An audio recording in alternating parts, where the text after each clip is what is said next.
Despite being the world's most populous black nation and Africa's second largest economy, Nigeria still faces the formidable challenge of translating its wealth into reductions in poverty and inequality. Over half of Nigeria's 140 million people live in poverty. In line with Nigeria's National Development Policy, UNDP is focused on enabling better economic and political governance so that the resources of Nigeria can work for its people. The relationship between the UNDP and Nigeria has been really excellent, very, very cordial. It's a relationship that has been built over the last 40 years. The UNDP has been very positive in terms of implementing the Mr. President's 7-point agenda. Some specific areas like human capital development, the Niger Delta issue, developing capacity locally to implement policies, and also encouraging fiscal federalism in terms of planning across the different tiers of government, especially coordination with the states and local governments in terms of implementing economic development. Located in the northeastern part of Nigeria, Bauchi State is home to DEC, one of the microfinance institutions that enjoys support from UNDP. Realizing the disadvantaged position of women, DEC has extended financial support to microfinance institutions and over 76,000 women across 9 states. I thank God because it's not easy. And even to take my children for schools is do this work. And I thank God for that. Even some people I train for them, some of them don't do free and they're starting their own. Well, our relationship with UNDP, I can say we have come a long way. As I can remember, they were the one that gave us the seed fund to start the microfinance operation before we come up to this stage.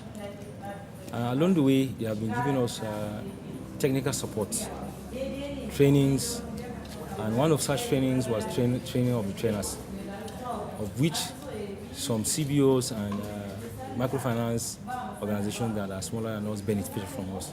One of such organizations is Rahama. The training we receive has helped us to also train our beneficiaries on income generating activities, and we've also been helping them with small loans to boost their income generating activities. Mrs. Mary Friday is a beneficiary. And then I gave me 50,000 for restart. Then I have to buy 1 dryer and then start the business. So from there, I paid. After paying, and then collect another one. Add to my business. This one is now moving, and I add to poultry something. It's like a gardener poultry, but I do it 8 weeks or 9 weeks, and I have a profit from it. But I've trained more than 70 persons in Bauchi State. Over 70 women trained by Mrs. Friday now run their own businesses. Elizabeth Bahago is one of them.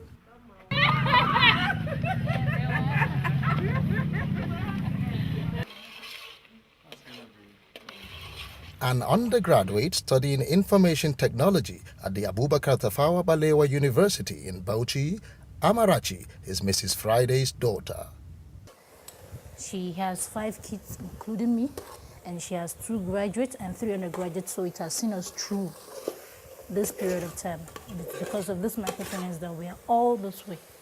So I think it's been very, very beneficial. Me tiger. You're welcome. You are cooking? Yep. Microfinance banking is a new area for Nigeria.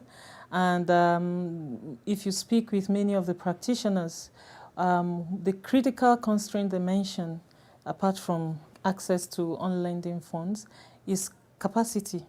And that is why this project was really something that we thought was a response to the need in the market because it provides opportunities for capacity development and not just training. It also looked at the institutional setup and saw what sort of systems people should build up in their organizations, what sort of governance mechanisms they should have in place, as well as what sort of processes, financial management processes they should install.